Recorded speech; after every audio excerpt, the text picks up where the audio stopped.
So Brandon had one means of protection when this massive sow grizzly crashed into him like a freight train, took him to the ground, and began digging into his chest cavity. This is what the man had. A Glock 17, something that you normally wouldn't want to use on a grizzly bear. So it's a bit of a concern that this is all that he had. These things hold 17 rounds, and they are 9mm. So in this case, as you can see here, this one has hollow points in it. I think that he had the target range shots, which are actually better for a bear. But nonetheless, this isn't the best gun to use against such a massive creature. But somehow, Brandon survived. So this attack took place on the Resurrection Trail in Alaska. This is like 39 miles of trail with all sorts of elevation, ranging from 500 feet to like 2,500 feet. Just beautiful, lush forest, some open areas, mountainous ranges, and so forth. Birds everywhere, squirrels, moose, elk, and bears. So Brandon was on a hunting adventure with his friend Cooper, and this attack just took place a couple days ago. It's just unbelievable. It was a grizzly bear, but it could have been worse. But it did get worse. Something crazy happened to Brandon during this hideous attack. So the two men were like 100 yards apart or something like that when the attack occurred. Brandon was going through some thick, lush branches and all that crap.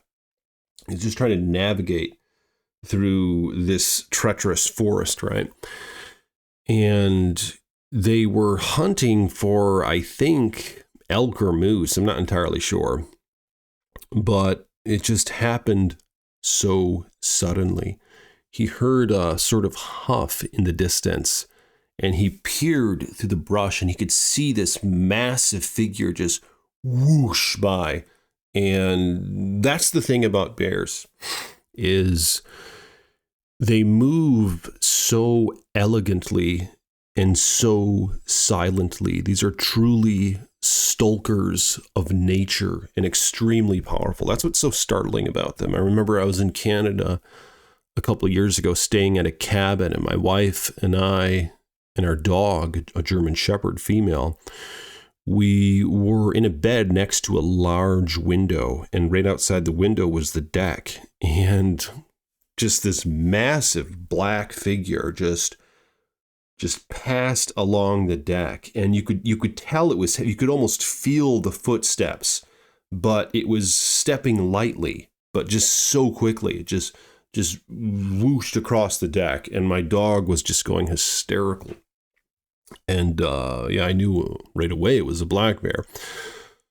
But of course, in this situation with Brandon, it was a grizzly.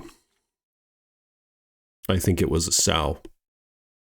Or was it a male? I'm not sure. The information's a little fuzzy on this story so far. Right? So you guys got to use your imagination a little bit. But basically, he saw this massive bear. I think it was a male. Yeah, the big hump on the back. And it just passed along. And Brandon knew that he was in danger. So what he did is, with his 30-06, and I have one of those actually. I should have used that in the prop of this video. I'll use it in a future video. But he made sure to bolt in around, and he was just kind of waiting like to see what would happen. And he stopped and was quiet. But like a stalking predator, somehow this bear, unless if it was a different bear, I'm not entirely sure, but it came from behind. So, I mean, it's hard to tell if this bear was taunted and that's why it attacked, or was this a predatory situation? Based on the attack itself, it began to appear that it was in fact predatory, but nonetheless, the bear came crashing behind Brandon, taking him down face first into the mud and dirt. So his face is just buried in rock and dirt, and this bear's just on his back, just digging into him, just these massive yellow bacteria-ridden claws. And the weight of this creature just was knocking his breath out. It's like he couldn't breathe. You guys ever had that where you get punched in the stomach and like you just can't breathe? You're like, I mean, that happened to me when I was a little child, but I can imagine the feeling. So this bear had all of its weight out of it and just pushing, just trying to crush the man. And he's just, his eyes are nearly popping out of their sockets, and he's just gasping for air, just begging for help, yelling, "No, bear, get out of here, bear, get out of here, bear." And fortunately, Cooper, one of his hunting mates, who I don't think had too much experience in the field, but I mean, at least he was there, I guess. Cooper could hear this ruckus, this chaos, this hysteria from not too far away. And he instantly speculated that it was a bear attack because from the lodge down the trail, they did notify the men to carry protection for bears, carry bear spray, and just be on the lookout and try to make noise while you're walking down the trails before you get to your hunting spots. Because, of course, if you startle a bear, it can be a big, big problem. So the bear was atop Brandon, and it wrapped its jaws around the back of his neck and just began squeezing and twisting his head like it was trying to rip his damn head off. And from a distance, Cooper, peering through all the brush, he could see this vicious scene taking place, just this massive creature atop something, which appeared to be Brandon. It just made sense. Who the hell else would be there? And he could hear the screams and the shouts and just this massive hump standing above him, just digging into him, just the snarls and grunts. But somehow, Brandon, he had a sort of one of those side satchels or holsters for the Glock, and he had it in there like this.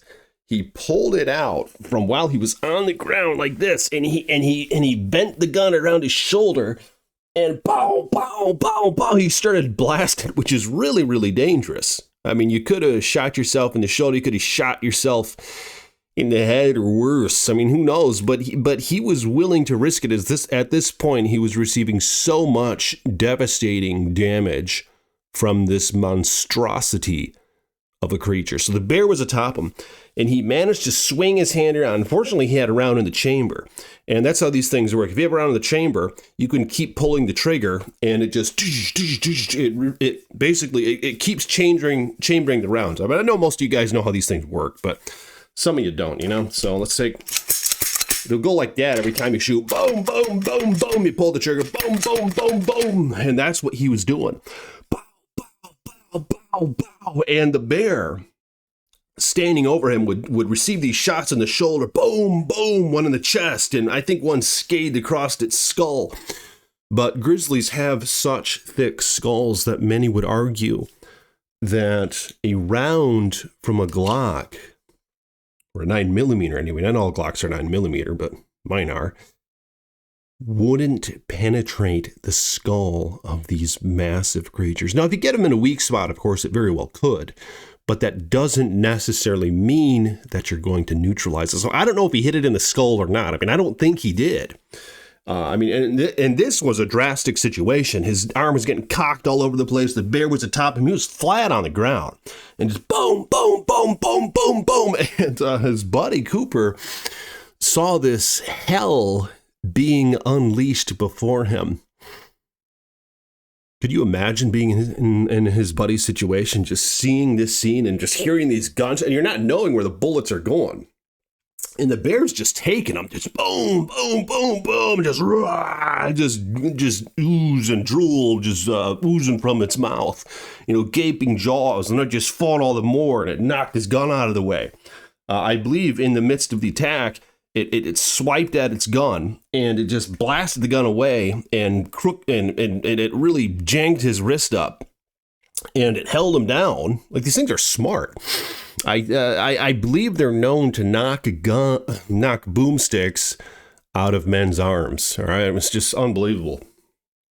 But so, of course, at that point, Brandon was defenseless, and Cooper, seeing this horror taking place, bolted around or chambered around in his 30-06, and he had a scope on it. And the scope was set at about 200 yards.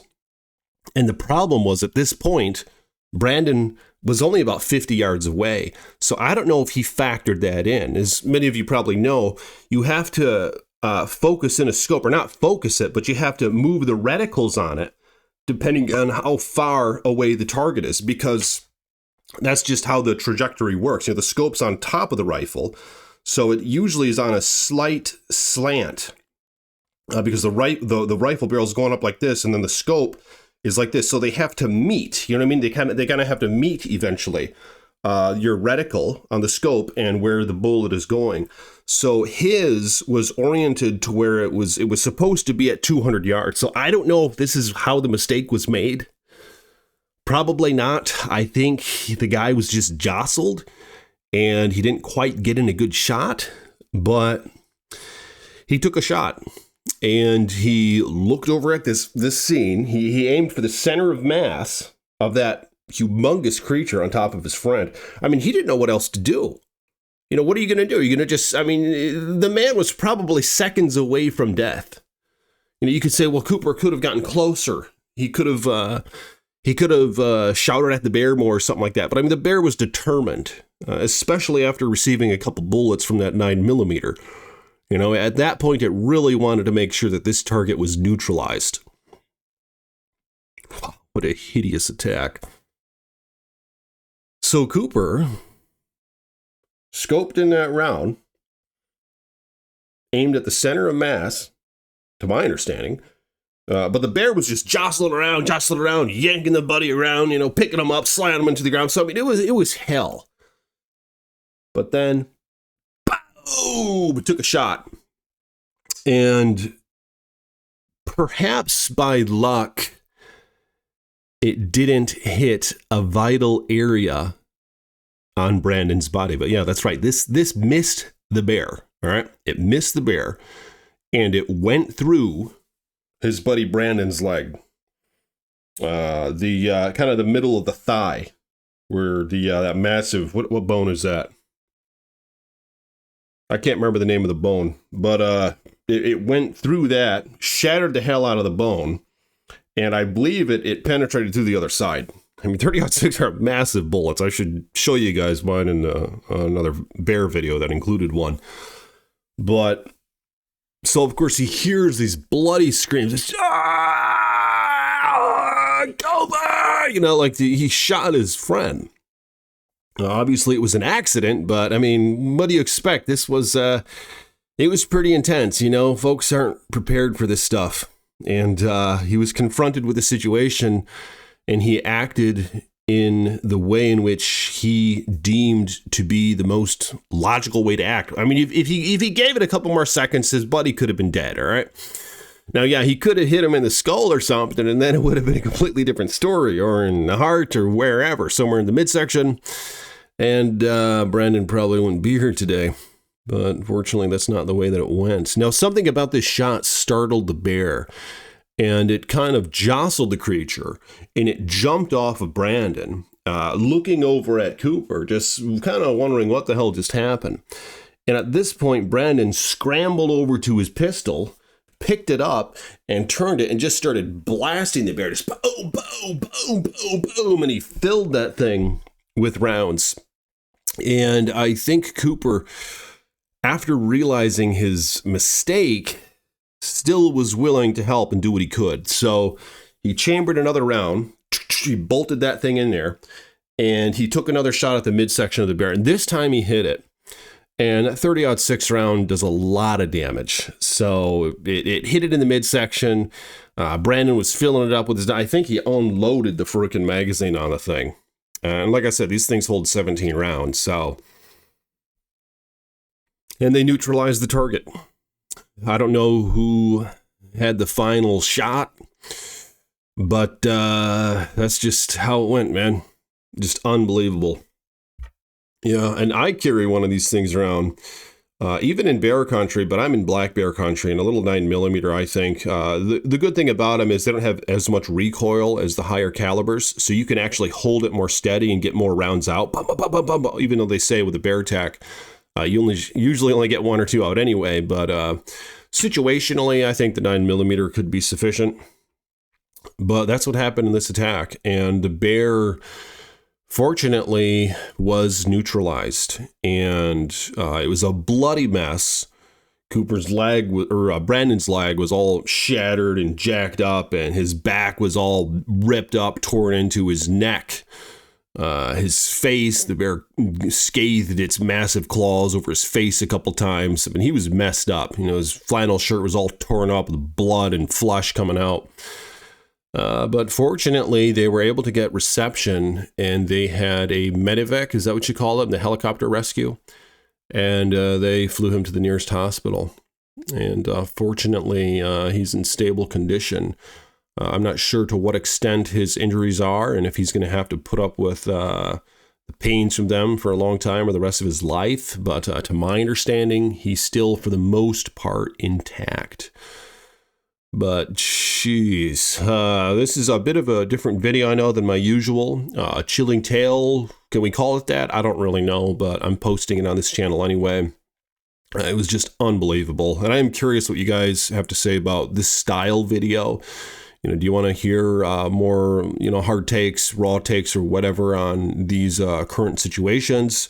Or what do you prefer? I'm going to go, with my old style of footage with the voiceovers and all that, the scripts and all that. But I like to do a little bit of both. So, and thank you to my patrons. Thank you to my channel members. Blessings to you all. I just received another patron, got an email a couple days ago. I was very, very pleased to see that. So thank you all for your support. And if you will, like this video, subscribe to the page, and I'll see you soon with more chilling tales from the Iceman.